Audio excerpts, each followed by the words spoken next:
This is the K-Pig Morning Zoo. This is Eric with Caveman John. There's like 4 of us on here. One of us is responsible for wacky sound effects. My neighbor has been jackhammering for the last 72 hours. It starts at 6:30 a.m. and goes until 8 o'clock at night. I am actually going insane.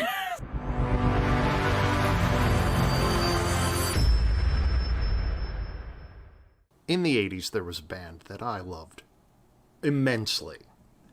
And you're going to giggle when you hear the name. If you remember the band at all, the Sisters of Mercy. So, in the 80s, the Sisters of Mercy was a complete band. Like a 4-piece rock and roll outfit. And they were doing this weird gothic rock. And from all reports, the lead singer was an absolute diva. They recorded one full album. And they had taken some time to plan a second album. And they just had a creative falling out. The entire rest of the band left. All at once. In a big fight with the lead singer. Andrew Eldridge. Andrew Eldridge. He can sue us too. Okay, continue. They went off and started recording together. And after months of work, they were about to release an album under the name of The Sisterhood, so as to advertise their relationship to the previous Sisters of Mercy.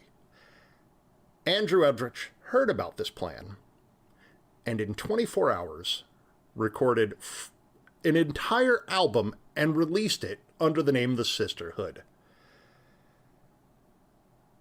Just out of spite.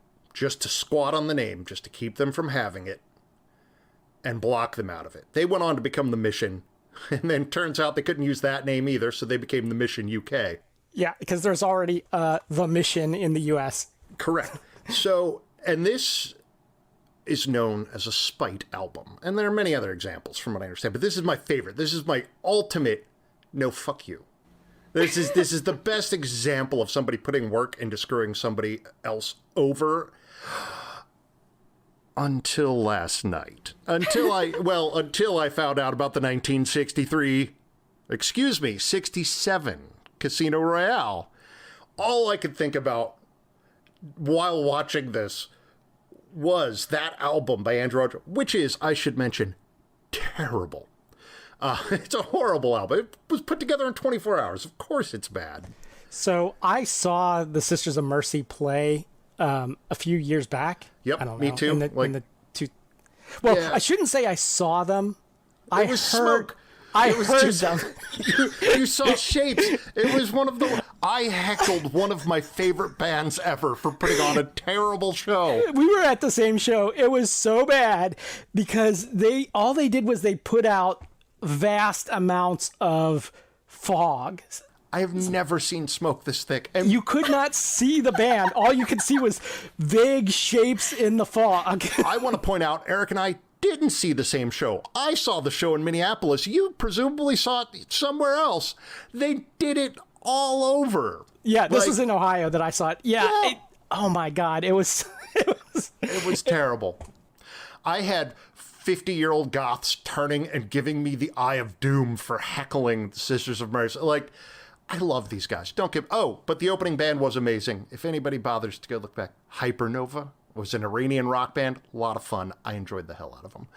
And I got to talk to them in between, when I was taking heckling breaks, I walked over and talked to them for a while. And they were great guys.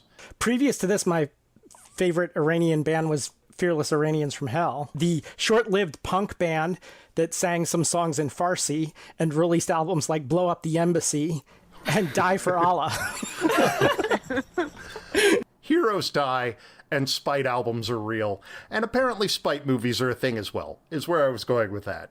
Speaking of heroes dying, I have a quote I want to read, and I want to read this before we get too into James Bond because it deals with both Tarzan and James Bond. And it's a quote I want to think about as we watch future James Bond and or Tarzan films. This was written by Alan Moore, the comic book writer who wrote The Watchmen.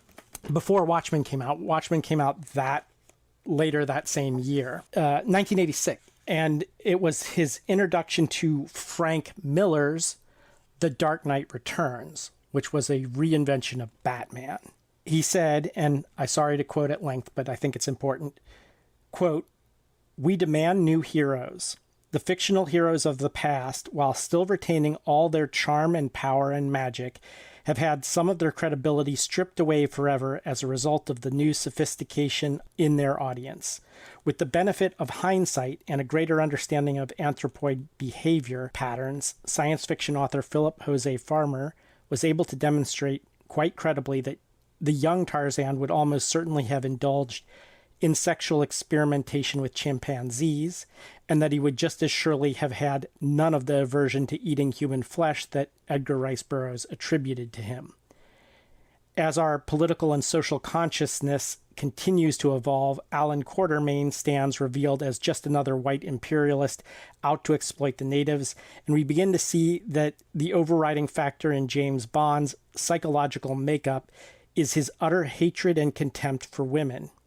Whether most of us would prefer to enjoy the above-mentioned gentleman's adventures without spoiling things by considering the social implications is beside the point. The fact remains that we have changed along with our society, and that were such characters created today, they would be subject to the most extreme suspicion and criticism." Unquote.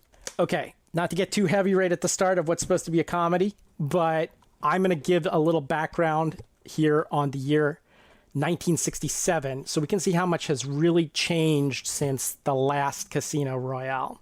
If you remember the highlights of the year, that year, the president had advised against going into Vietnam. Well, now in 1967, we're deep in it.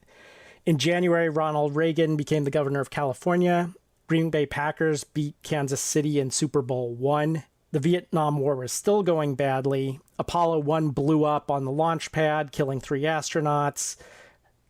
District Attorney Jim Garrison in New Orleans said that he would solve what he considered a conspiracy to kill President Kennedy. In March, Jimmy Hoffa went to prison. April 10th, A Man for All Seasons took Best Picture, starring Paul Scofield, Orson Welles, and Robert Shaw. And then April 13th, 3 days later in London, this film was released. The production was, frankly, a mess. No. This was the first James Bond script that was acquired in 62 it was acquired way back when the first Casino Royale was made, but they started to make it into a film before Dr. No. So a long time before it took it years and years and years to get made. It went through numerous writers and redrafts. It wasn't originally a satire. It was originally a serious Bond film, and nearly everybody signed on to it thinking it was. The star, David Niven, was Ian Fleming's original choice for Bond, but they had offered Sean Connery this role, which he turned down, thankfully. But he then took the role in Dr. No. So Connery had some good sense. Albert Broccoli's Dr. No premiered in 62. This film had a $6 million budget, went over by $6 million, so it went over to $12 million. Where did it go? Where was $12 million? Even, like, where did they spend $12 million on this? It was all spent on drugs. I'm telling you. That may be it. I mean, this film is a big punch bowl mess. Yeah. This podcast. Let's But have this at least be as orderly as the film itself, right? It's so interesting to hear that it started as a serious film and then went over to satire, because I think I went into it expecting it to be not quite as hard into the satire direction as it was. I'd heard the reputation of the film as being a sillier Bond, not critical of Bond in its satire. And I guess I was expecting something, between Diamonds Are Forever and Austin Powers, and was surprised to get something on the other side of Austin Powers. And I'll wait to go into it, but just to refer back to Eric's comment about diving into this idea that James Bond is really a character, whose center is hatred of women. That that came through in this film in a big way, and I was really surprised to see the critique like so explicit in this film. And so I was horrified by some of it. Some of it is just the filmmaking is a mess, but the criticism I was cringing throughout a lot of the film, but sometimes it was because I was like, oh yeah, that really is what this franchise that I love is all about. When they decided they didn't just go after James Bond, which they did. They didn't just go after Sean Connery. Like, no, they went after all Scottish people. Like, they just dove in. I was sitting here like, oh my God. Like, is this is... At first, I kind of had to ask, are they making fun of Sean Connery? I'm like, no, they're going after everyone. Just the entire north of the country is under fire because of Sean Connery. I love David Niven. Like, the first few minutes before they had obviously lost control in a drug-fueled stupor, like, the first few minutes of David Niven was actually kind of charming, where he kind of rebuked, like, he was just a little taken aback at what James Bond had become. I liked that part. And it also starts like an old school Sherlock Holmes, where the cops have to come to Sherlock Holmes, convince him that they need him, and he just is like, well, I don't know. And he finally agrees to do it to show them up. But, they blow up his castle. But Did they blow up a real castle, by the way? Was that the $12 million? Because it looked like that wasn't a miniature. Like, yeah, that definitely looked like the $12 million. Yeah, actually, just to tag onto that, was anyone else impressed by the explosions in the film? Like, a lot of the special effects in the action scenes were, like, ridiculous and stupid, but the explosions look great. They just hired one $11.5 million explosion guy, and then the rest is cocaine. Like that everything And else. mushrooms. Don't Yeah. forget the mushrooms and acid. star salaries. I mean, you had David Niven, you had Orson Welles, you had Peter Sellers, you had Woody Allen, you had Peter O'Toole was in it. Everybody from British cinema at the time, just piled in on this. It was almost as if they just signed on for cameos to get back at Bond, right? Like the actors were gleefully participating in this lambasting. It was amazing. One thing that comes out in Austin Powers is how out of time he is, how he's like this unfrozen, he's this man out of time, because the secret agent was so passé after the Cold War. Well, this was still during the Cold War, but already Bond seemed like a relic of an earlier era. That's one of the reasons I went through the things about 1967. All these things that had happened did not seem like the same world Bond came from. There was definitely, we're in a different era now. And I think that that's one thing that comes out. That's one of the more serious points that comes out of a not very serious film. Yeah, it's interesting you mentioned that because Mata Hari is evoked in the film, and at the time, she would have been people's like classic, mental image of what a sexy spy would have been, but also from the past. So yeah, you're right to point that out, that the film points to that idea that they're from a bygone era. I looked it up when they mentioned her, and yeah, she had died in 1917. Their daughter would have had to have been 50 at this point.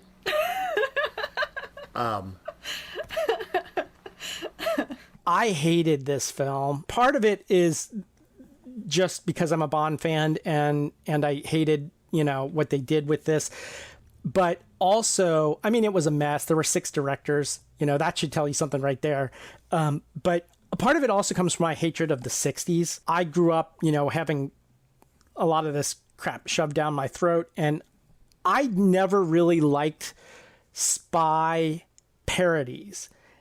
And the more parody they get, the less I like them. So, and with Bond, it seems like there's so many. There was in like Flint, there was the Maxwell Smart stuff, there was Austin Powers, there was Matt Helm, and the ones like Austin Powers, I'm not a fan. We've talked about how I'm not a big fan of comedies to begin with, but I don't like these 60s parodies because I'm not a fan of the 60s, except the music. I thought the music was great. The Burt Bacharach soundtrack and all that I thought was wonderful. But, okay, let's get into some of the specific characters and plot here. Sorry, rather I kind of grandiose description, Eric.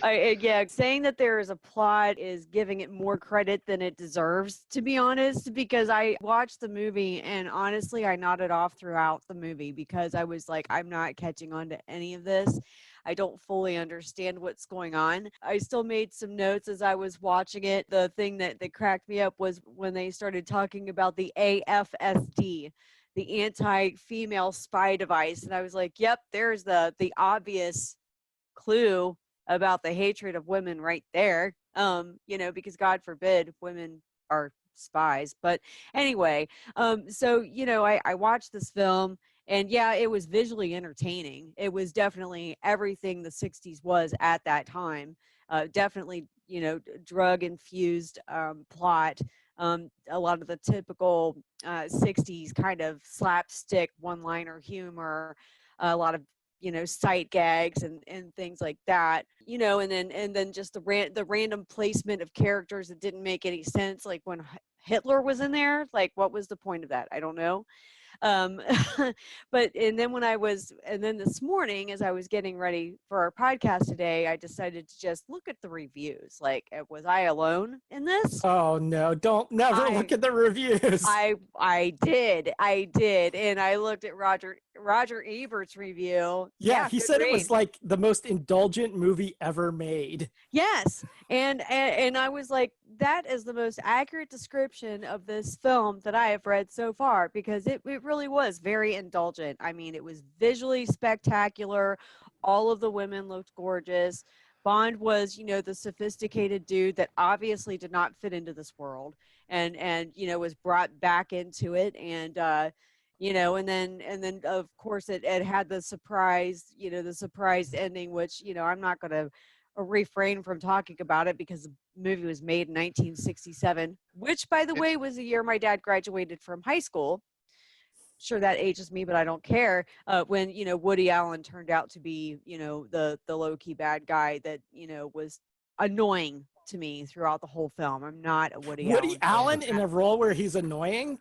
Yeah, I just can't get on board with him. He's one of those actors that I've tried to like him, and the more I see him on film, I don't like him, and the more I learn about him. And also, it was kind of weird watching this movie coming on the heels of watching the whole Jeffrey Epstein Filthy Rich series on Netflix, and then seeing this. One scene, he comes home and kisses his assistant, who reveals that she's actually his assistant's daughter, and she like totally like blew off the complete smooch on her face. I mean, he was just like completely planted one, and she acted like it didn't even happen. Like that's just what women do. That's what women did in the 60s. They just took one for the team, and it didn't matter. They just breezed it off like it was no big deal. They're looking at the map of where all the spies are, and David Niven says, "It's a shame that secret agent has become synonymous with sex maniac."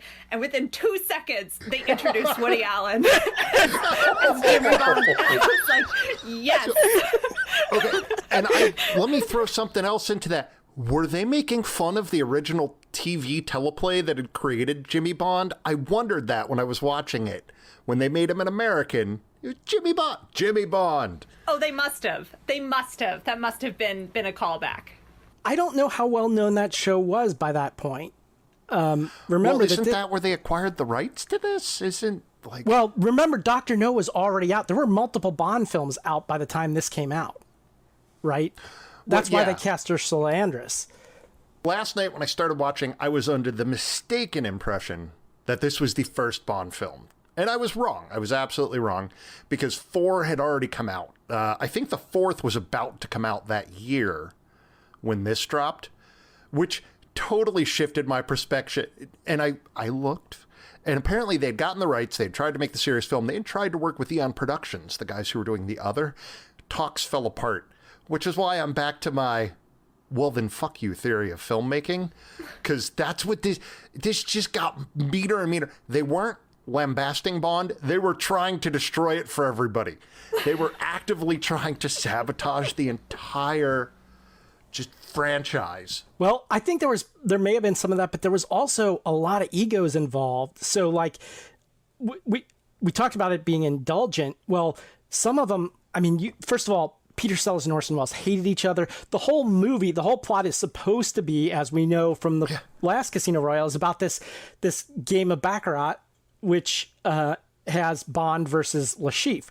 Well, Sellers and Welles refused to appear together, and Sellers disappeared completely. Welles insisted on doing stage magic as Le Chiffre. Like that was his contribution to this. Like he insisted his character would be a stage magician. What the fuck? So there's an Orson Welles commercial from the 60s where he is obviously tanked. He is out of his mind drunk in front of the camera.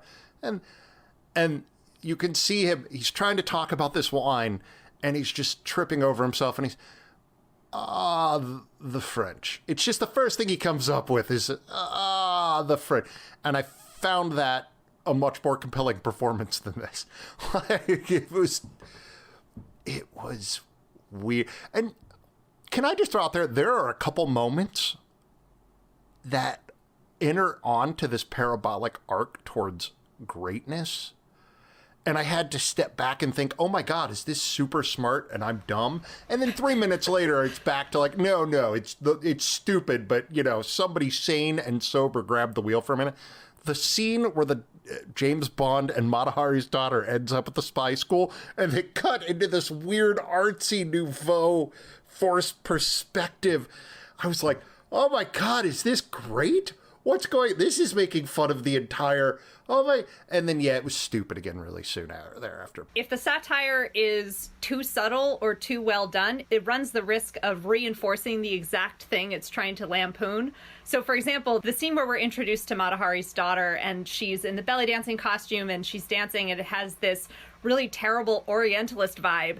And you almost can't tell whether it is making fun of James Bond for this kind of colonial attitude towards, former British colonies, or whether it is celebrating that and being like, look, and we got belly dancers. Isn't that wonderful? And that, in scenes here and there, you can't tell, like the magic with Orson Welles, like, are they making fun of the villains for being like unbelievable goofballs, or is it actually saying this is a great opportunity to include magic in this film? And I felt like Casino Royale was constantly going back and forth on either side of that line. And with the comments about women also, like, is this satire or is it actually leaning into it by having all of these insanely gorgeous women in the movie? Let's just admit that Orson Welles demanding to do magic was no more incoherent than any of the other creative decisions made by directors, right? Like, this, by the time it gets to the Casino Royale, God, I want to say it's falling apart, but it's worse than that, right? Like, the scenes don't make sense. People show up and disappear without announcement, and stuff just happens because it's pretty. I mean, if you want to watch, let me put it this way. If you want to see one of the most amazing train wrecks in movie history, please watch the last half hour. You can skip the rest. The rest tried to be funny, and on occasion it was. But the last half hour of this was amazingly messed up on every level. Like, it was kind of like noteworthy in that respect for being just Jesus take the wheel, right? Like, I'm telling you, there were parts of that movie that took me back to Barbarella. Am I the only one here? Well, it really took me back, like the UFO, all the psychedelic spaces where they were. Why the fuck was there a UFO? I know, there were so many things in there. They were like, okay, this movie's a hot mess. Let's throw in a UFO. Well, first of all, I feel the need to defend Barbarella because I like that movie. I love that movie. I love that movie, and that's why I was like, is this a nod or are they? But it definitely has, that weird swinging 60s, but at the start of psychedelia thing going on, where it's like, it's right, at the start where things are changing and everything's in like Technicolor. Extra double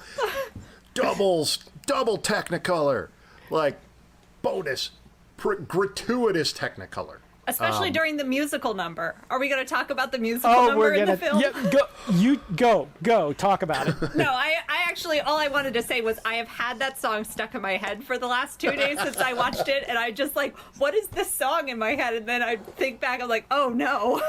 I'm sorry. But I was shocked. The UFO was a surprise, but the musical number was also a surprise. Well, okay. Trying to get back to the plot. Casino Royale. In Casino Royale, there is a scene, and people who have seen other versions of Casino Royale probably know what I'm going to talk about here. There's a torture scene. And in the black and white one from the show Climax that we watched already, I mentioned it because they couldn't show it on TV. Even in the movies, they really can't show it because he's being tortured in his crotch, basically his balls. James Bond, that's in the book. That made it into the 2006 version of Casino Royale. In the Climax TV show, it's not because they can't show that, but it definitely, stuff happens right below the threshold of the screen. You can tell. So there's kind of a hint at it. What the hell was up with the torture scene in this film? I don't know. But again, it had gone so off the rails by that point. Like, I don't know. Look, if you came to us today looking for answers, I don't think we've got any answers. Like, just a litany of complaints, right? Like, none of it made sense the longer we did it. Yeah. Did you notice during the intro how the animated letters and everything like that, and you know, the gratuitous, well endowed women that were drawn into the letters and animated and everything? I mean, I almost wanted to watch that 2 or 3 more times to see what I would catch in the animations and everything. It was just weird. I was like, oh, okay, because I knew. I purposefully went into this movie not knowing anything. I just wanted to watch it and experience it. I'm not a huge Bond fan. So it was interesting going into this movie, and I was like, oh wow, this kind of reminds me of Monty Python and their weird like 60s animations that they did. And then, you know, as I was watching it and I saw these you know, how it was animated, I was like, oh, okay, it's going to be one of these kind of films. And it was, you know, it did not disappoint as far as, you know, the objectifying of gorgeous women in the movie. And it was just, I don't know. I just thought that was interesting too. And that just kind of added to that whole 60s, early psychedelic era vibe of it all. I'm glad you mentioned Monty Python because I got a major Castle Anthrax vibe out of the Scottish castle in the beginning, and I wanted to think about that. That's so genius. That is one thing it really seemed to have in common with the Bond films, is this sense of moving from place to place, and each place is this unique, exotic place that kind of sticks in your mind. We already talked about the spy school, but I wanted to dig more into the castle because it felt like after we left the castle, it turned almost into a real film, and that the castle on its own was its own random world and random piece of the movie that almost didn't need to be in there, but, you know, it bonkers. Anyway, so I wanted to hear what you all thought of Castle Anthrax. The scene as he shows up, and then literally every single woman in the castle tries to, on some level, seduce him, and then he turns down the mistress of that, the ostensibly recently widowed mistress of the house, and then she demands that he's in some physical challenge with these giant buff Scottish guys. Yeah, challenge to a wrestling match. The thing I noticed, and at this point I was still trying to take it seriously, right? At this point I was still kind of in it to win it. They were creating this anti-Bond. It was just him denying sexual temptation and then only winning a fight because of the incompetence of his opponents, not because of anything he had done until the very end. Like, everything happened to Bond, but Bond didn't do anything through this point. And I found that very interesting. Again, they were kind of like, they were trying to flip the character. They were trying to create this other Bond that he wasn't super machismo. He wasn't. And had I not seen the rest of the movie, I would keep going on with that. But I still thought it was clever at that point, right? Like, it had dated very poorly. It did not age well, but I at least got that they were trying to do something with a character that we already had expectations of. I wish I had kept track of things that, we don't joke about that now. Like, no, that's not cool.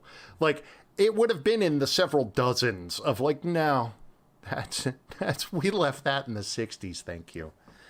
But yeah, that was amongst them. And the castle full of underage women and the Hitler jokes. Oh my God. And again, I had just finished watching Jeffrey Epstein's Filthy Rich on Netflix. I had just finished that series, and then I started watching this film, and it had the castle full of underage girls, and I was like, oh God, I can't unsee this. I can't even unthink the things that I'm thinking right now. It was just, the creep level was a little bit too much there. And it's like, that's something that would never, ever be acceptable today. To have a castle full of underage girls, it was basically kind of like a whorehouse. Okay, I think we need to wrap this up unless anyone's got something burning. Why don't we just throw in some random scenes for another 45 minutes and Orson Welles doing magic? And yeah, we could stretch this out for easily to it. We have to justify a $12 million budget. Right. We need psychedelic hallways that change colors every time you change an angle. Wait, who gave you a $12 million budget? I was under who gave them a $12 million budget? I'm asking for $12 million in today money, not even $12 million then. I think they were given a $6 million budget. They just took 12. So can I just bring up one more thing, which is the fight scene at the end with the cowboys and the Native American James Bond's Geronimoing into and the Hitler set. and Frankenstein and a bubble machine. Yeah. That was the fuck it point of the movie. They're like, fuck it, we're having everybody participate now. Did anyone else see it as a precursor to Blazing Saddles? I mean, it was interesting. Just like I was like, wait. Like, this came before Blazing Saddles, but it definitely had that vibe to me. Yeah, it kind of paved the way for it, really. They've got these Indians, and I want to use the phrase Indians because, like, they had done 2 seconds of research on Native Americans. They were using a stereotype. They were portraying a stereotype. They were jumping out of an airplane. And I didn't even have time to be offended at the tacit racism of the 60s before something else I didn't understand had happened. And I had to process something else, right? Like, it had a very postmodern feel to it in that it just all started happening so quickly, none of it made sense. When I saw the Frankenstein walk across, I was like, okay, well, they just gave up at this point. We're trying to wrap up the movie and make it as entertaining as possible. People just started showing up with, like, things that you could film, and they're like, great, throw it in there. Like, just do it. Like, but this is years before Craigslist made flash mobs possible, but that would explain it. We have said more than this movie deserves. I'm not going to make this a long one because really, honestly, like I said, I hated it. I don't think it represents James Bond. I thought it was necessary to tackle because Rosie and I did one where we talked about Ursula Andress. Starting with episode 007, we've been doing Bond films, and we had seen the previous Casino Royale. So we are going to put this to bed and next time do the 2006 Daniel Craig version of Casino Royale. Good. And I'm sure everyone will be happy to do that one because Yes. Tracy oh my God. Tracy did look over at me last night and say, is Eric mad at you?